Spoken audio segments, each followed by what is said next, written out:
नमस्कार मित्रांनो, स्वागत आहे तुमचं मराठी टेक मित्र यूट्यूब चॅनलमध्ये.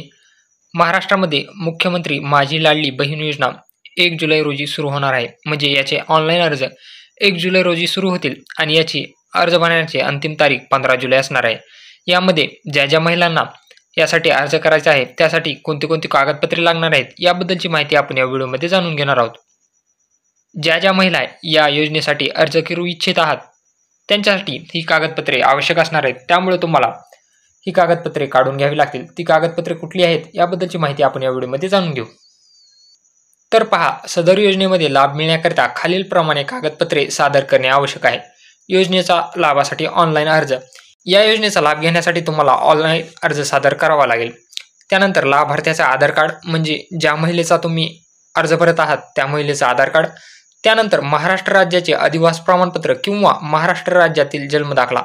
तुम्ही ज्या महिलेचा किंवा ज्या स्त्रीचा अर्ज भरत आहात त्या स्त्रीचा अधिवास प्रमाणपत्र, म्हणजे तुम्हाला तहसीलचं डोमिसाईल सर्टिफिकेट काढावं लागेल, किंवा जर तुमच्याकडे महाराष्ट्र राज्यातील जन्मदाखला असेल तर तोही तुम्हाला चालेल. त्यानंतर 4 नंबरचं डॉक्युमेंट आहे सक्षम प्राधिकारी यांनी दिलेला कुटुंब प्रमुखाचा उत्पन्न दाखला.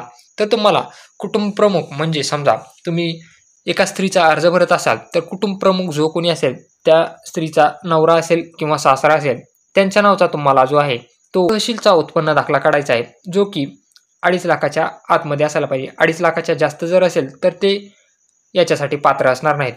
हे झालं 4 नंबरचं डॉक्युमेंट. त्यानंतर ज्या स्त्रीचा तुम्ही फॉर्म भरत आहात त्या स्त्रीचं बँक पासबुक तुम्हाला आवश्यक असणार आहे आणि ते बँक पासबुक हे DBTसाठी लिंक असणं आवश्यक आहे. त्यानंतर त्या स्त्रीचा पासपोर्ट साईज फोटो, त्यानंतर रेशन कार्ड आणि सदर योजनेच्या अटी शर्तीचे पालन करण्याबाबतचे हमीपत्र, अशी 8 कागदपत्रे तुम्हाला तयार ठेवायची आहेत. तर थोडक्यात सांगतो 8 कागदपत्रे कुठली कुठली.